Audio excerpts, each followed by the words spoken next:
graduation natin. What do you mean? Walang gustong magseryoso. Halos lahat ang gusto, landian lang. True, yung mga seryoso, kung hindi taken, study first. Hindi ko rin alam kung paano malalaman kung sinong the one ko eh. Gusto ko na magka-boyfriend. May naliligaw naman sa'yo ah. Hindi ko bet. Nasa dating apps ka din, diba? Katamad mag-reply, no? Ay nako, Sasha. Eh, halos lahat naman kasi puro talking stage lang ang gusto. Nakakasawa. Ah, alam ko na. Ano? Signs! Signs? Hingi tayo ng signs at kung sino makakatupad nun, siya ang the one mo. Game? Game! Pili ka ng number from 1 to 5. 1! Since I'm looking for the one. Ang corny ng kaibigan mo. Kung sinong unang lalaki na papasok sa pinto, siya na ang the one mo.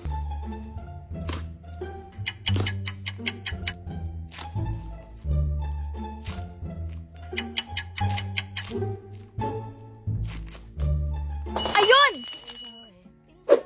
Red? Girls, andito pala kayo. Libre niyo ba ako? Ew! Ang kapal ng mukha. You know it's a privilege na ilibre ang isang red. Kayo din. Talaga? Si red pala ang dawan mo eh. No way! Walang po kami bigyan kung hindi magpalibre. Hingi tayo bang signs? Sige, may groupings bukas, di ba? Oo, si Ma'am daw mag-a-assign. Yun! Kung sino yung ipipair sa'yo ni Ma'am Dayan, siya na. At ang partner mo, Sasha, for this project ay si Red Velasquez. Ano? May angal? Wala po, ma'am. Hindi mo na mapipigilan ang tadhana, ate. Si Red na talaga ang the one mo. Ayoko! Ang hilig niya magpalibre. Wala din akong pera, no? Paano kapag nag-date kami? Sino magbabayad? Ikaw! Papa G, wala na po bang iba? Uy, nag-demand ka pa. Lakas mo.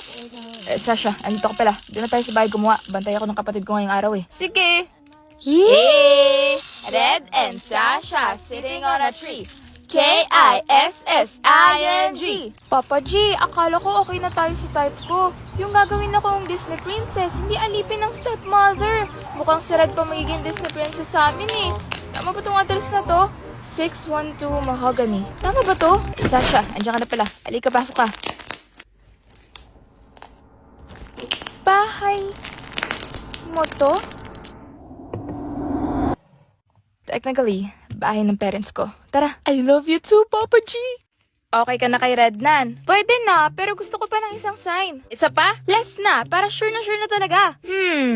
What if, kapag nilibre ka na niya for the first time? Oo nga, ngayong recess. Papa G, kung si Red na po talaga, ililibre niya po ako ngayong recess. Isa nga pong burger. Girls, andito din pala kayo. Sa'yo na tong isang burger ko.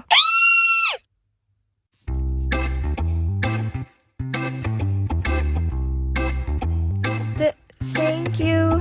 Buy one take one kasi yan. Absent girlfriend ko kaya sobra ako ng isa. Girlfriend? Yup, si Cassandra, yung student council president natin. Girlfriend ko kaya nun after graduation. Excited na. Girlfriend ko kaya. Sasha?